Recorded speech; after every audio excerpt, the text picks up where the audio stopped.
G'day and welcome to the Grow a Small Business Podcast. I'm your host, Troy Truen. Each week, we speak with an owner who has grown a business with 5 to 30 team members to something bigger. Diving into their numbers and unearthing the pain they've experienced, we explore what they did to overcome each barrier and what they would do differently from day one. Let's get into it. Welcome everyone. Today I'm interviewing Dr. Angela Lim from Clearhead. She's based in Auckland, New Zealand. Thanks for your time today, Angela. Thanks for having me. Let's start with how we know each other so I can reach out to you on LinkedIn. Thought you might be a great guest to have on the cast today. Tell our audience a bit about your business, what it does and how it makes money. For sure. Well, Clearhead is an employee wellbeing solution that's delivered both online and in person. You might know the term called EAP or Employee Assistance Program. What we know that for companies with less than 100 employees, less than 10% of them actually have EAP in place. But when you sort of look above 250, it's almost 80 to almost 100% by the time they have more than 5,000 employees.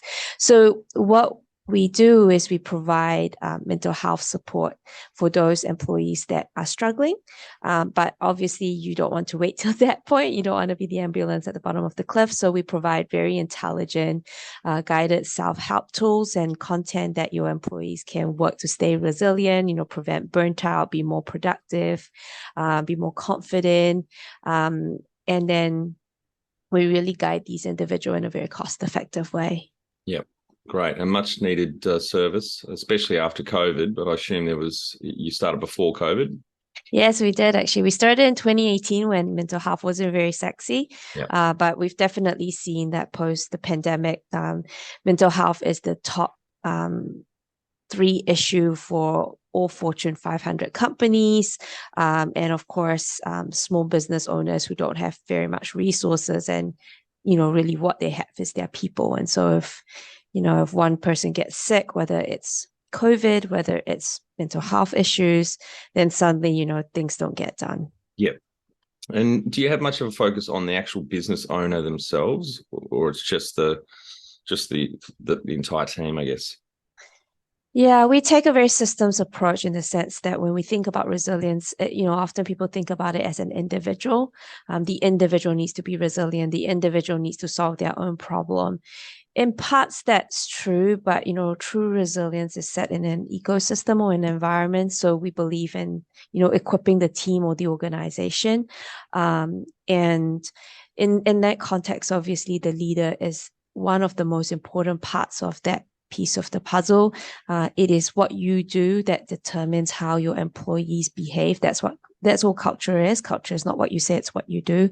So role modeling from leaders are hugely important, which means that if leaders themselves are struggling and they're not asking for help, then you model that behavior. So one of the things that we were really proud of was that post the pandemic, basically, as part of the COVID relief in New Zealand, we worked with the Ministry of Business and Innovation to provide free therapy support to all small business owners who needed it.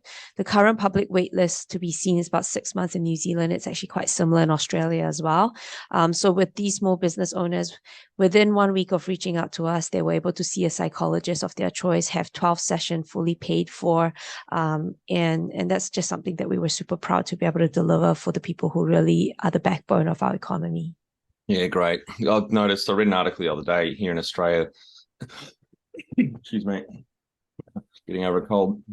I read an article the other day here in Australia, 1 in 5 small business owners are diagnosed with a mental health condition. That's 20%. Yeah. And there's been a government initiative. I only heard it on the radio. A friend sent me this article and I was talking with him and I heard it on the radio probably 4 or 5 months ago, a government initiative where similar to New Zealand, but it's 6 sessions for free. Only 12% of small business owners are aware of this initiative. That's right. And only 1% of those that know about it actually do something about it. That's right. So it's tragic, but it's great that you're out there helping businesses and team. And look, I think the reality, and we see this in the statistics, right? So the average EAP utilization is 2% of employees. Right. So that's very similar to what you've said, which is that 1% of small business owners who knew about it actually then, utilize the support that's available. And that's kind of why, when we say we're modern day EAP, is that yes, we provide the professional help. It's high quality, it's timely, you're going to get that satisfaction and peace of mind. But really, when you know that more than 20% of your people are struggling and only 1 or 2% are using that help, then how do you provide them that support? And so what we find is that self-help component, because most people, because of the stigma, don't reach out. There's still a very he'll be all right, she'll be all right type of attitude, which means that they know they have a problem. They don't want to ask for professional help, but they do want to solve that problem. So how can you guide people with the knowledge and skills they need in the context that they're not going to reach out from a professional? So those are things that we think about when we systematically try and reduce the barriers to getting help. Yeah, it's interesting you choose the word stigma, because in that title, it's the smartcompany.com.au article, the title is 1 in 5 small business owners diagnosed with mental health condition, as stigma keeps Australians from seeking help. So it's still a barrier, still an issue. It's still a barrier. Yes, it feels like we're talking about it all the time. Yes, there is more awareness, but what we find is, it has to be a systems approach, right? So what we find is the issue is, okay, I now know about this being a problem that I need to seek help for. And then I go to a system that's overwhelmed, right? So that's 6 months wait list. So what that has taught me is like, you told me I have a problem. I reached out for help. I had to jump through all these hoops, and then I still had to wait a really long time. And by the time I got that help, it was not even relevant. Why should I bother? Yeah. So, then there isn't sort of almost this accepted, there isn't this accepted way of doing things around saying like, okay, well, when I'm struggling, I reached out for help. It was great help. I told everybody about it. And therefore, then it becomes normalized. Because people struggled to get the help, they didn't get the help. They maybe still be struggling. So they don't talk about it. And so therefore, the stigma never gets addressed. Of course, yeah. How did you start out? How did I start out? I'm a medical doctor by training, so I was really passionate about improving access to care through technology. Wanted it to be much more proactive and preventative, because by the time I saw people in the hospital, it was a little bit too late, and that's not the time when you start educating people to eat right and exercise and stuff like that. So I saw a real opportunity for employers to step up. And this is not just a New Zealand problem. Yes, we have the highest youth suicide rates in the world, but this is a global problem. So Australia are not too far behind from New Zealand. And in fact, one of the things that we have found really positive serving Australians is that actually there is more progressiveness. People often say New Zealand is more progressive, but actually when it comes down to putting money where your mouth is, Australians are better at doing that, which is very good to see. So where we started out was just trying to figure out how we would use technology to improve access to care. The first problem we looked at was, for those who want to get the help, why can't they get it? Which is the stuff we've been talking about. And so a lot of that is basically around the long wait time, not knowing who to see, are they even available? There's a lot of hoops to jump. So we build an online booking system that allows you to pick who you wanted to see. Say you're, going through a divorce while you're trying to struggle to pay the bills.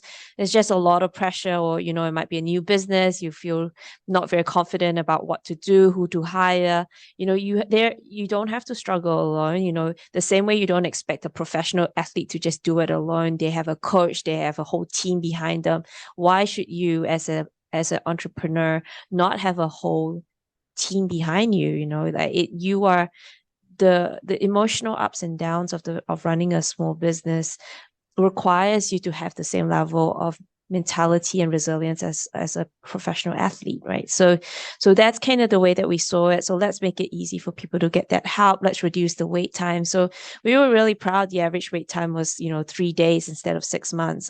That was something that we demonstrated we could achieve at scale nationally.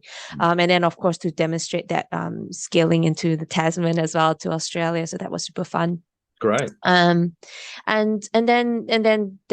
we were like, okay, well, we've built this really cool platform. We are seeing people get the help. They're getting it in a much faster time.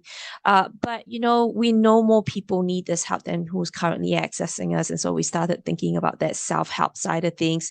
But how do we give them all the same value as a human? So we actually, the whole platform is powered by artificial intelligence.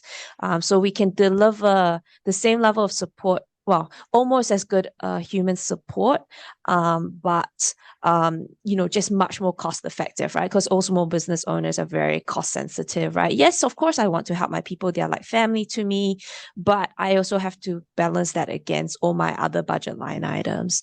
So, for example, the self-help component, the satisfaction rate of people getting supported is 89%, and the professional help side of things is 98%. Yep.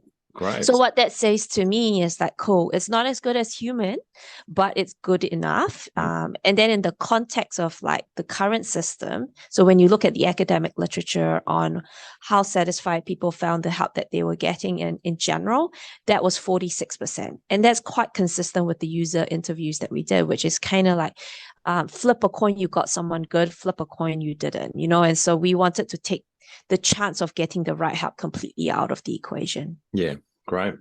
So you started in 2018? Yeah, I did. Yeah. Great. And how old were you when you decided to start the business up? I was 28. 28. Wow. Yeah. And do you have some key numbers you can share to illustrate the growth of the business over the last 4 years? Well, the first couple of years we made a mistake around, well, I guess we followed our values, which we had a strong social mission, right? So we wanted everyone to have access to something like Clearhead. And so we actually spent the first 2 years trying to target the government. The long story of that is we learned that the government is not a first mover, even when you could prove all these outcomes I just sort of shared with you. So we were like, okay, we shouldn't keep banging our head against a brick wall. And so actually post-pandemic, we pivoted. So it's around September 2020 that we pivoted to serving corporates. I'd say about 80% of the product was still relevant, but we tweaked it to just be a little bit more relevant to business owners to see the value as well. And it's been amazing since then. So we've probably got about 20% month on month of growth for the last 2 years. That's great. And what about number of full-time equivalent team members you started with, and how many you have now? We started out with 4.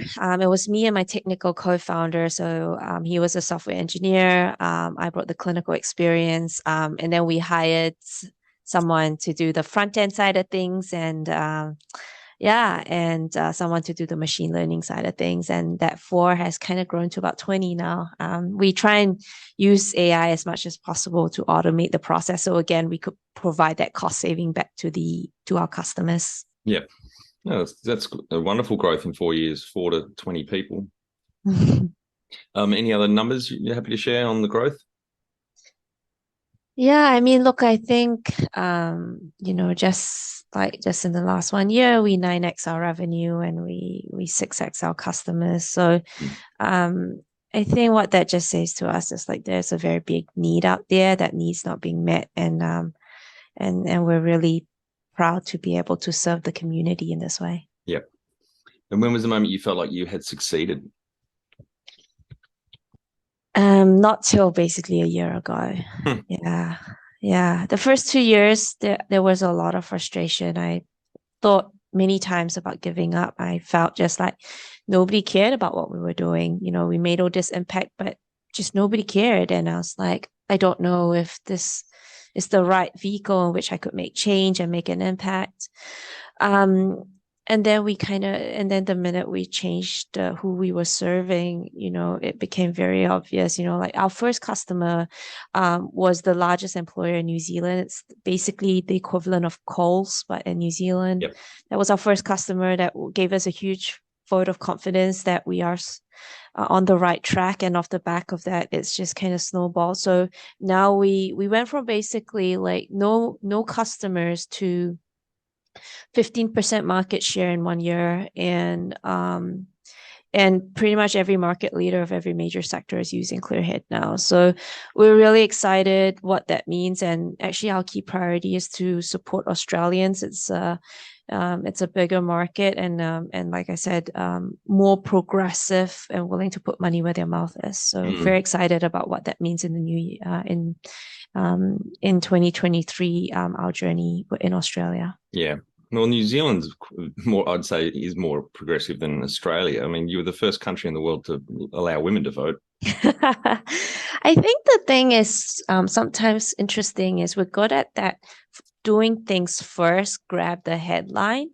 But I think Australians are better at systemizing once they've learned, like, and they might drag their feet a little bit, but like once they've learned that this is important, then they throw money at it, and they put processes in it, they sticks and carrots it, and I think ultimately that's all it is. Humans don't change unless you make it very clear why they should change. Yeah. What does success look like to you? Oh, of course, for us, success is when we've put ourselves out of business, when people don't need us anymore. Yeah. I mean, we like to think about the fact that, all we're doing is teaching people to be self-aware, to learn the skills. And once you've built that habit in place, hopefully you don't need to use us, but there are a lot of people who don't even have the insights to start with, that they need help. So yeah, it's a global problem. Success for me in the next 10 years would be to be the go-to brand that people trust for mental health support. And that's what we're aiming for. Number one thing you'd recommend to marketing a fast-growing business? I mean, I'm old-fashioned, right? Like in the sense that, like, yes, you can have all these like growth hacks, but they're not sustainable. Everybody can sell, everybody can sell something for $1. Like if you pay 50 cents for $1 of value, everybody can do that, right? And I think if you think about a lot of the fast growing startups that you hear about, they've just spent other people's money really to kind of get that type of growth, but it's not sustainable. It's not good business fundamentals. I think it just comes down to, like, do you deeply understand who your customers are? What is the main problem that they are facing? Does your product fit into it like a jigsaw puzzle? How do you get to them? How do they know about you? How do you do it while still, being, very deliberate around your life, your customer acquisition costs, right? So if I think about our CAC to LTV ratio, so our customer acquisition to lifetime value, it's 32 times. It's that's amazing. We've mainly grown through word of mouth, even with these big enterprise clients. They've come to us. So I think that if you build something that people really resonate with, you are solving a meaningful problem. You're doing it where people feel like, oh, I'm definitely getting value with the price that I've paid. People will talk about you, right? Yeah. But that LTV to CAC ratio, the industry benchmark, is 1/10 of that, so 1 to 3. I know, exactly. Which means typically, for the audience, it's a CAC, customer acquisition costs, and lifetime value, LTV. It's a good ratio, particularly in SaaS businesses or recurring revenue models, and it's a good way to measure the threshold, I guess, of how much you should be tipping into marketing. So I guess my question to you on that is, shouldn't you therefore be putting a lot more money into marketing? Correct. Yeah, look, so Clearhead has bootstrapped our way to where we are today. And we've just been very capital efficient with how we run the business. And what it meant was that we wanted to make sure that we had really the point where people are pulling the product out of our hands before we would be willing to invest in sales and marketing. So we've actually only started to do that like in the last 1 year. We only have one salesperson and we have like one marketing person. That's why our cost is so low.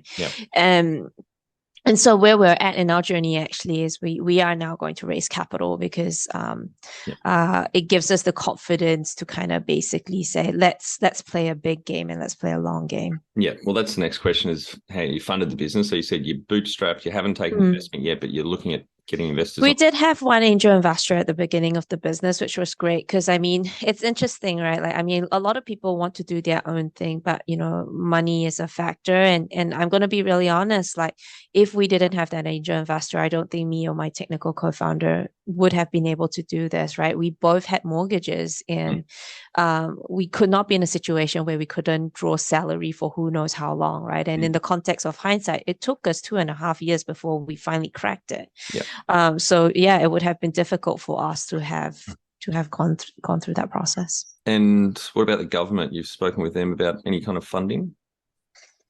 In terms of the business or Yeah. in terms of just for serving more people? Well, either or both. Yeah, it's pretty interesting. So what we found is once we got traction in the private market, the government did come to the table. And so, for example, that was that example with the Ministry of Business providing free support to small business owners. So that was the government coming to us, which you know we were super proud of. We've built a tool for the Ministry of Health that's actually what they call a zero-rated website. What that means is that like even if you have no Wi-Fi, no mobile data, you could still access this website and get some of basically a taste of some of Clearhead's tools for free. And the reason for doing that is we know the people who need it most are the people who often have other factors that affect them, like financial insecurity. So they don't have mobile data. They might have a mobile phone, but they don't have Wi-Fi, don't have data. So it was one way in which we really reduced the equity piece of the access to help, which we were really proud of. So that's how they've come to play. I think in terms of like, you know, ultimately, yes, we're a social enterprise, but we are a profit-making business. So the government wouldn't necessarily be funding us from a business operations perspective. Yeah. And have you considered crowdfunding? New Zealand's quite big on crowdfunding. I don't know is the short answer. Yeah. I think that crowdfunding to me is very much like it would work for very tangible products. So, you know, like it's you're Yeah. crowdfunding a unique watch or a interesting camping gear, but I'm not sure whether software products is quite right for that funding mechanism. Yeah, I'm still on the Pledge Me email list, so I still get to see their campaigns. Yeah. They do have quite a few social enterprises on there. I've noticed, yeah. If you were to start up today with plenty of funding, would you go into your industry? Yeah, absolutely. I mean, look, my vision is to transform the way healthcare is delivered so that help is always one click away. You and I probably have personal experience. We definitely know someone who has that experience with a health system that is just incredibly broken. I think what I'm trying to do is say, like, if I was able to design a health system from scratch today, first principles with all the tools and technology and funding, how would we do it? That's what we're doing at Clearhead. Yeah. So we're incredibly excited about what the future could look like. Yeah, great. No, I've seen a shit ton of mental health issues around small business owners, particularly. I've been in small business now for 23 years running my own. And yeah, there's a lot more out there than what people think, especially going into small business. Because as you said, I've never heard it put that way, but as you said before, but you need the discipline and the mental fortitude of an elite athlete or an athlete to get through Absolutely. what a lot of owners have to do to get their business up. And Look, and even if it just gives you confidence to know that like this is hard, you're not a failure. Like this is harder than medicine. Like I would say doing this job is harder than when I was a doctor. You know, when I was a doctor, I was part of a team. I get to switch off, after, like I do my shift and then I pass it on to the next doctor that comes on. I don't carry that home with me, and as a business owner, you're constantly you don't switch off. You're constantly thinking about the fire you're trying to put out. How do you get ahead? How do you get your customer to stay on? How do you prevent someone from competing against you?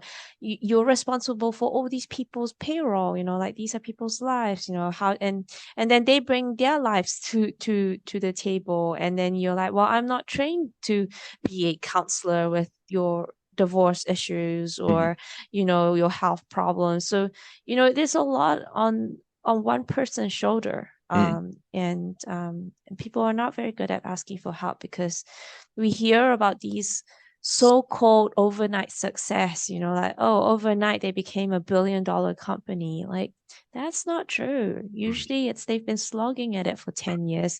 The media just covers it in a way that doesn't bring that across. Yeah, I love that saying. It takes 20 years to become an overnight success. It's true. It's true. Can you outline the most stressful point in your small business growth journey so our audience can learn from it? Yeah, I think for me, the most stressful part was figuring out like when will we be creating something that someone would be willing to pay for. So, in the first 2 years, we had all these like people come up to us and said like, oh, we love what you do and you're doing such a good thing. And I was like, yes, but if I truly was creating value, why could we not monetize this? Why could we not financially capture some of that? And that first 2 years where we were just wondering, would we ever find product market fit, that was the hardest. I think if I was to go back and do it again, my advice to myself and to others who are maybe in the earlier part of their journey is figure out the business model right up front. Make sure that you could get maybe 1 or 2 people to pay for your product, even if it's not perfect, even if it's not a lot. Because I think going down a process of like spending 2-ish years trying to build something for a customer that was never going to pay was probably the stupidest thing I could have done. At least you're very and honest. the stress that was associated Yeah. with that stupidity, to be honest. It sounds so logical and obvious and common sense, but not common practice, because we're so enthusiastic and optimistic when we have this great idea to start a business up. We don't test the idea, and the best way to test the idea is exactly what you just said, which is put it to market to get a couple of customers to actually pay for a minimal viable product, something really simple. Or even had James Baker on from Vericon. He was on our Quick Fire Friday podcast, and they've got a SaaS business in the construction field, and they actually got a large construction mid-tier company to pay them before they built the product. Because they could see that the customers could see that that software was needed to help cost control in that industry. So absolutely agree. Test the market. Don't underestimate a good, like, well-designed PowerPoint slide. Exactly, that's right. You can sell on that. You really can. If the problem is painful enough for people, they will work with you. Well, I've just in the last year helped 4 companies raise about $3 million. Some of that's government loans, about 800 of that, but the other's investment. And 2 of those companies didn't have a product, didn't even have a brand. All they had was a pitch deck and a 10-year financial model.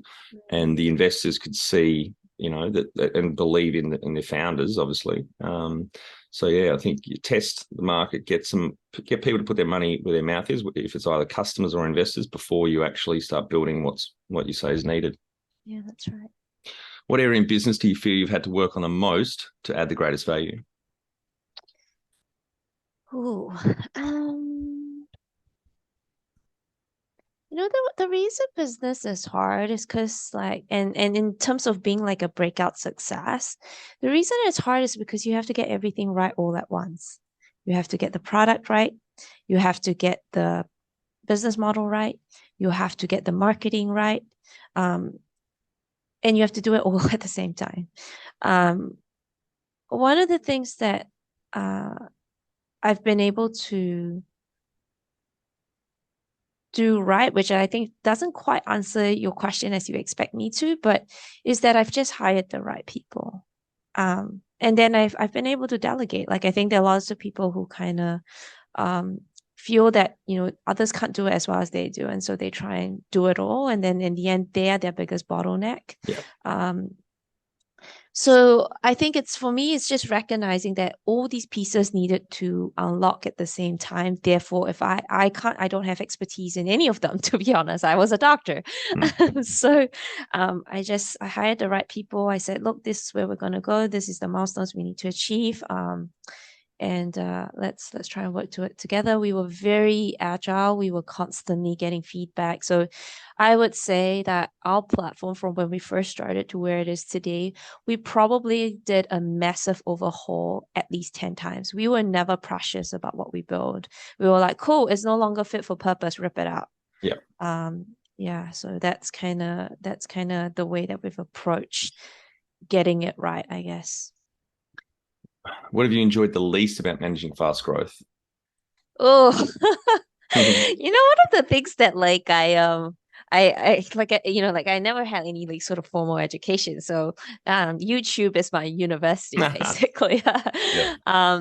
And one of the things that actually kept me going was I watched this video from you know the one of the I think it's the CEO of Y Combinator, which is like this is like this premium Silicon Valley accelerator for startups. Yeah. And he basically said, look, even like when you find product market fit, it's gonna hurt even more. It's gonna feel like it's like a punch in the face. And that was helpful because I think if I thought that when you hit product market fit, everything will just feel magical and easy, I would probably have thought that I'm on the wrong track. But I think what he was saying is that like if you truly unlock product market fit, everything will hurt. It will always feel like everything's broken. There's never enough people to do all the jobs. Everything is a priority. Everybody's burnt out and tired, and you need to manage that. You need to manage and say, what is the fire that's gonna kill me first? Yeah.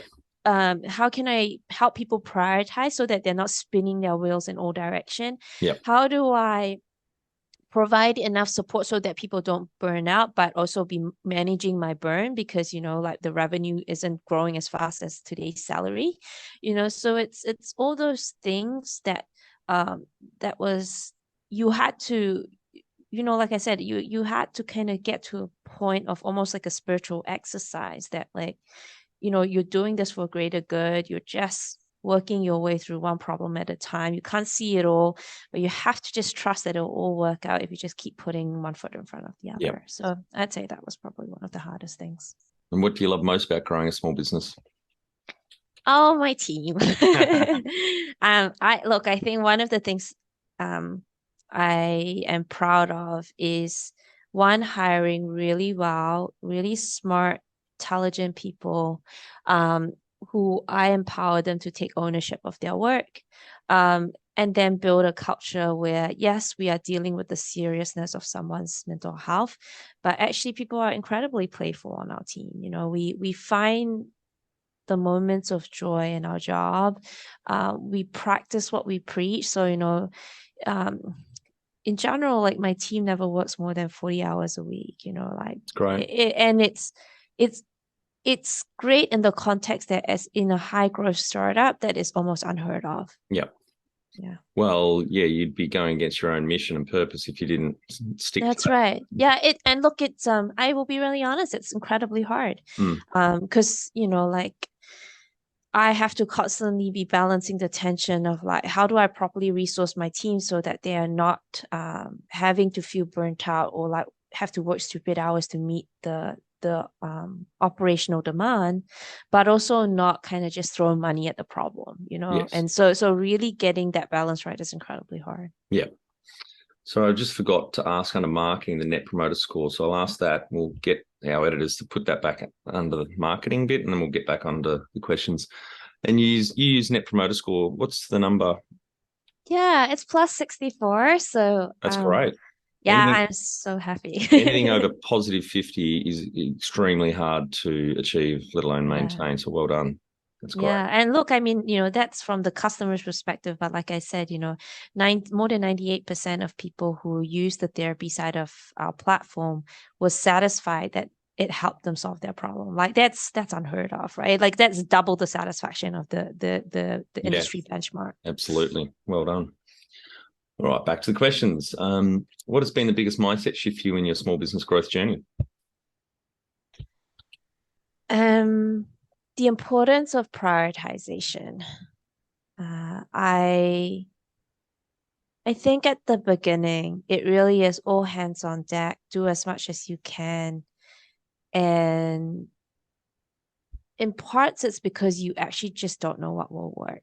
So you're almost like trying to just throw all these balls in the air and see what lands, basically. Yep. But once you find the things that land, you need to move away from that phase of just doing everything, because you then end up well, it also kind of really comes down to like what your value is, right? And what Clearhead's brand promises is quality. And so then now I can't just be doing a little bit of everything. Now I'm like, I'm going to do these things and I'm going to do it so well that we would be basically a world leader, top, like world class in what we do. So shifting that and then helping people prioritize from, like I said, when everything's on fire, everything is important, urgent, and everything is number one priority, then nothing is a priority. That's right. So how do you be very clear around your strategy, your vision? How do you work backwards to this quarter? This is what you're going to achieve. So I think it's interesting because look, me and Michael, we were people who chafed against processes and bureaucracy. And it's very interesting for us to now, as we sort of move from startup to scale up, it's like the without these processes and systems, and just clear documentation so that you don't have to keep repeating yourself, you cannot move fast. No. You can throw 10 more people and it would not make a difference. There will be a bottleneck somewhere. Yeah. And so that's probably been the shift that has been new for me to work through. Yeah. What strategic planning tool do you use? Is there any framework? Well, I think if I have one skill, it's probably strategic thinking. Yeah. I think I would consider myself a visionary leader, not in the sort of, like hype that comes from like a Steve Jobs or anything like that. Yeah. It's more just that like I can see quite clearly what I want the future to be, and then work backwards on how I'm going to get there. And then cut it down to a quarterly focus. Yeah, exactly. Yeah. So the main framework we use is OKR. And we break our year into quarters, and then we do weekly reviews basically, and daily catch up. So it's really just breaking down to each individual player, because we do work very collaboratively together around just accountability of deliverables basically. So we ship things out constantly versus sort of like your big companies that might ship things once a year kind of thing. Yeah. OKRs. I think that came out of Intel in the late 60s. Andy Grove created the OKR. And then that got popularized at Google. And yes, that's it. The number one habit you think a small business owner needs to develop and maintain?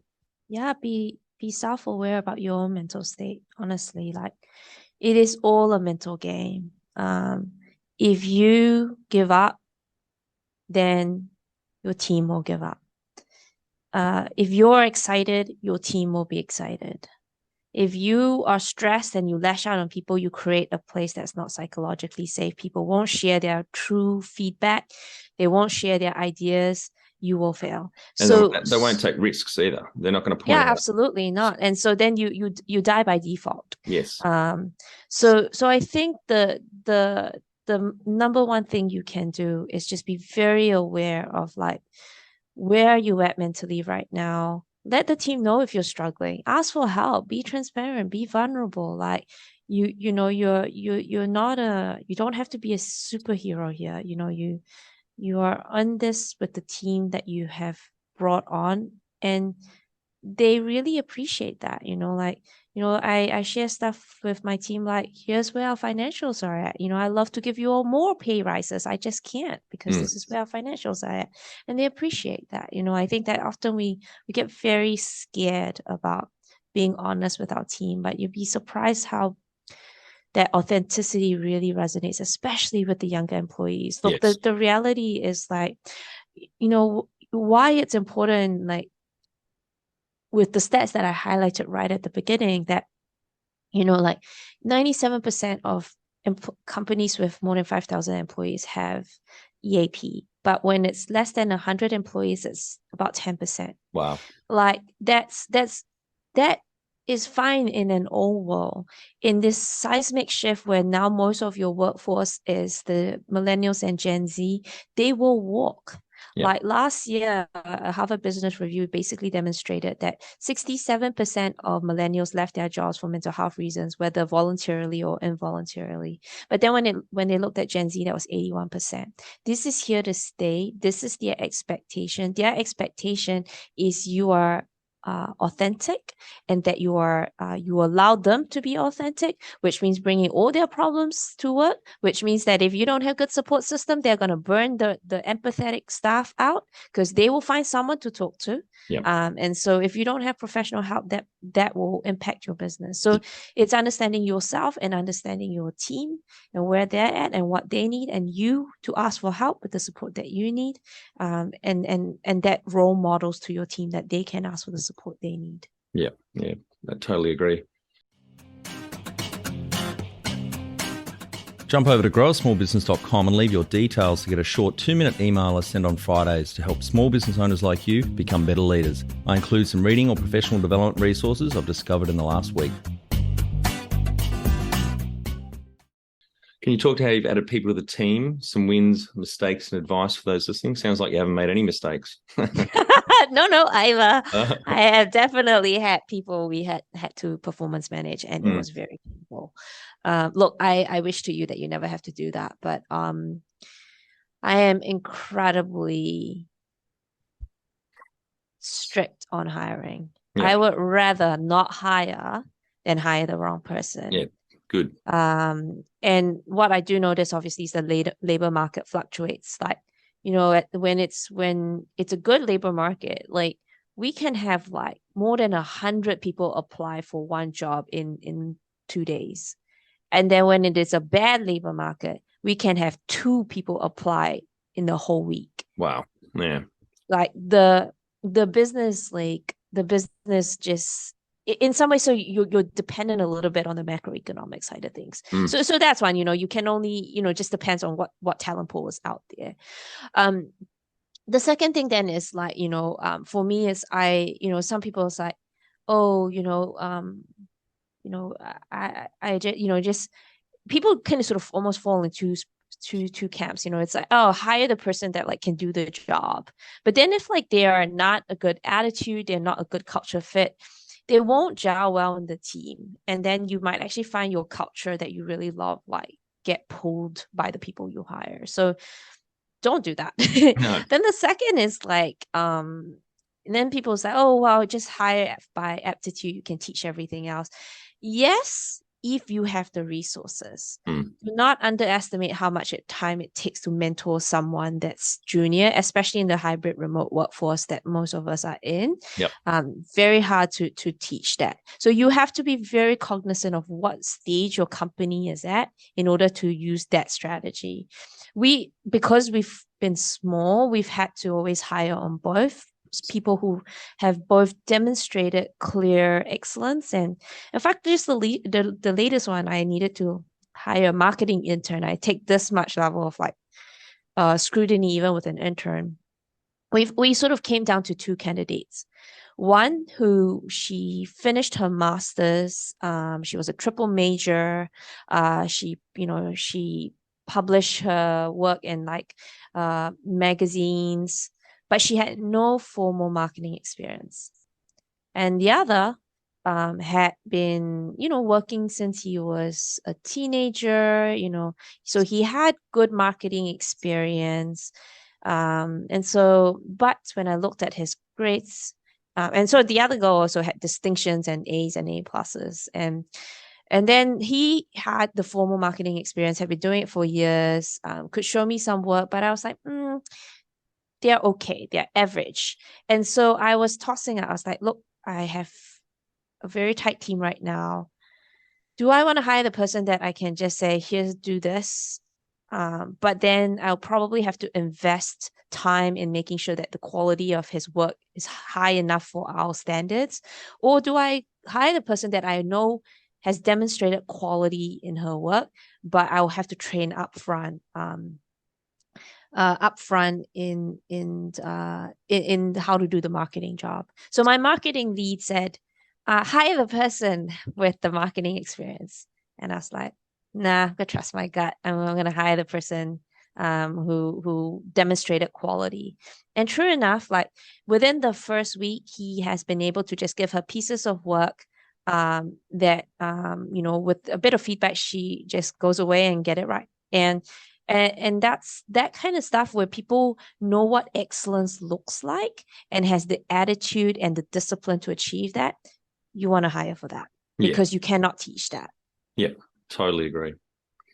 Just back on a comment you made a minute ago about performance managing someone out. I take umbrage with that saying because it's the manager's job to always manage the performance of their direct reports. So I know it's a bit of a phrase, but I just don't understand when people say that I've had to performance manage them out. No, I think you just have to do your job as manager and identify they're not performing as you perform even A players that are performing. You've got to manage them. Anyway, that's my rant over. Yeah, I think when it comes to that point, then it really actually is just attitude. And when it comes to that situation, look, there are some people who genuinely, they just did not know what your expectation of them was. And so how could they succeed if they didn't know what success looks like? That's right. In that case, I'm like, that's the manager's fault. Absolutely. That's the manager's fault for not being very clear around, here's what I expect you to deliver. Here's the standard I expect you to deliver. Here's the timeline I expect you to deliver by. That's a manager's job. Here's the clear, here's a clear job description. Exactly. And I'm going to support you. If I'm not happy early on with the quality or the timing, I'm going to support you. Correct. And so that bit is all on the manager.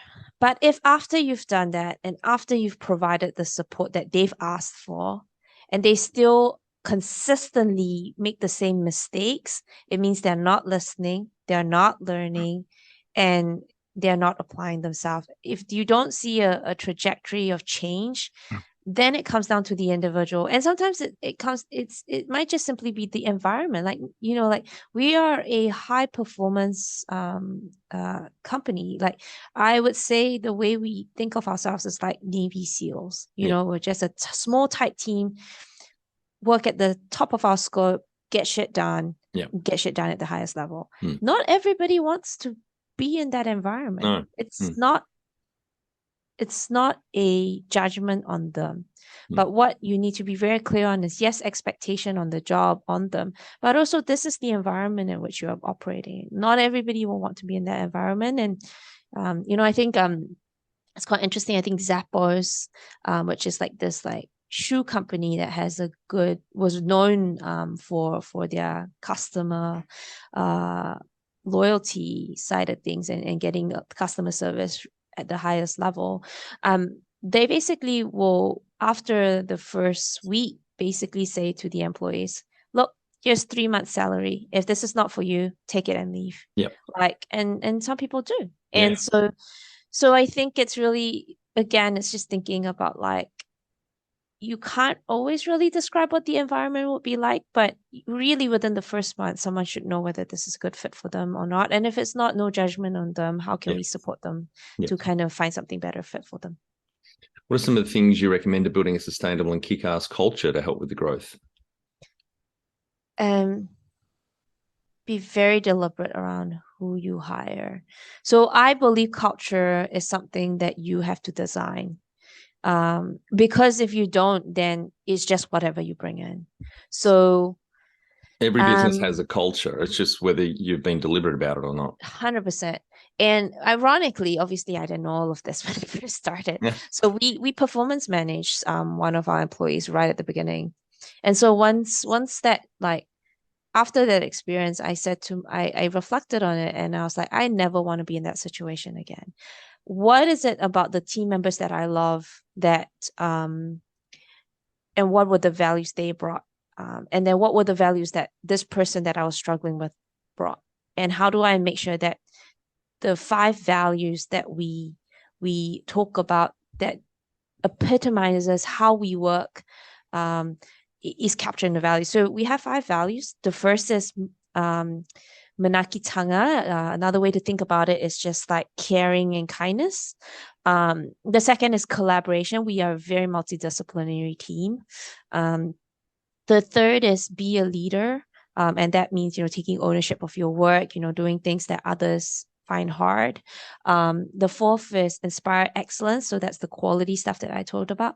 And then finally, even with all that, like it sounds like, oh, it's so intense at Clearhead. The fifth value is playfulness. Yeah. And we every day we play a game together as a team. That's great. So it doesn't have to be like, oh, it just must be like a super serious organization. No, we're actually incredibly fun and playful. But we hold the standard of care that we deliver things at a very high standard. So then when I was hiring, as part of the interview process, I would ask them, give me an example of how you demonstrated Manakitanga. Give me an example of how you've demonstrated that you've been a leader. And I will expect them to be able to answer with clear examples for every single value. And if they can't, then I'm like, you're not a good culture fit. Yep. Yeah, that's good. Tell our audience how you've handled balance. Does that even exist? Look, I think that I think life is about the meaning that you make of it. For me right now, the impact that I can make with Clearhead means that it takes up more than 80% of my time, both in terms of time of how it's being spent, but also time in terms of the space it occupies in my head. Every person will have that priority list shift at different stages of their life. When they're a new parent, then it would be family a bit more. And I think all life is you learning to be, again, coming back to that self-awareness piece, you being really self-aware around like, what is it that you need to fill your cup? What is currently the bowl that you're juggling that you cannot drop, because if you drop it would break, versus the bowl that you can drop because it'll just bounce back because it's it's resilient or it's not as important. That to me is what balance means. You taking the time to be very honest with yourself, what you are going to prioritize your time on, be deliberate about it, and also know that it's not set in stone. Next year it might be a different priority, but you have to do the self-work around that. How much professional development have you invested in yourself? Obviously a shitload training to be a doctor, but I guess more on the business side of things. I mean, I guess if you call me watching YouTube videos every day as professional development, then every day. Yeah. Oh, great. And have you had mentors or coaches along the way? I've had advisors, some really amazing advisors. They've mainly for me been just like people to kind of just validate that I'm on the right track. I tend to be relatively instinctive in my decision making, so sometimes I'm not very sure if like it's the right thing to do, and then so I just talk to someone who's been there, done that before, and they're like, yeah, but I would also think about XYZ, or test this assumption out that you've made, and that's kind of the way that I've approached it. Yep. Do you have a board of directors or advisors? I do, yeah. Not super formal, but we will be sort of putting that in place in the new year. Yep, great. How often do you meet at the moment? Not very often, really, just when sort of I need troubleshooting. It's also because my board of advisors are like, it's the former CEO of Air New Zealand. It's, the CEO of the largest healthcare provider, so a little bit busy. A little bit busy. So I try not to abuse their trust. Yeah, sure. All right, Angela, on to our final 5 questions. What do you think is the hardest thing in growing a small business? The hardest thing is just, I mean, like I said, getting it all right all at the same time, and hiring the right people to help you get there. Favorite business book which has helped you the most? Oh, Good to Great. Oh, love Jim Collins. Yes. Assume you've read Built to Last as well? I have, yeah, but Good to Great was the turning point for me, because and in parts this is also like, I sort of shared at the beginning that it's been really hard that first couple of years. I felt like, it was all wasted. It probably wasn't. I mean, probably could shorten that incubation time, but the way the way Jim Collins framed it with the flywheel and how, everything you need to build all of these things right, and it will feel like nothing's happening, and then the dam will just open once the flywheel hits critical mass. Yep. We absolutely saw that, and we started to see early signs of that a couple of years ago, and that was what sort of anchored me to so I only read the book a couple of years ago when I was like going through that really tough time about like why is things just not working, and that gave me faith to keep going and keep playing more moves. So yeah.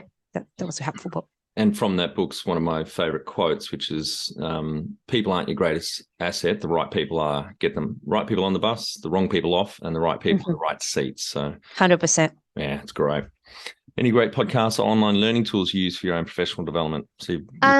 I love listening to How I Built This. I love listening to Business Wars and Business Movers.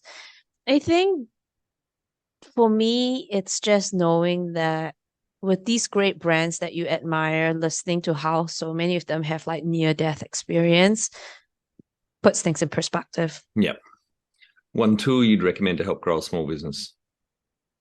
I use Notion. It's been where we've been documenting all the stuff I told you, our values, our strategy, keep track of our progress, our OKRs. It's been great for us. Yeah, I love Notion. It's great. Finally, my favorite question. What would you tell yourself on day one of starting out 4 years ago? Trust the process. Great. Thank you very much for your time today, Angela. Really enjoyed our chat, and I think the audience got a lot of value out of what you shared with. You're doing great things, not just in the business world, but also as a social enterprise as well. And thank you for that work, and congratulations on the growth to you and your co-founder and your wider team. Well done. Thanks, Troy. It's been a pleasure to share. And for our audience, we would greatly appreciate a review in iTunes or whatever platform you listen to us on. More reviews means we bubble up higher in iTunes, etc. So more business owners looking for podcasts to help with their growth will find us.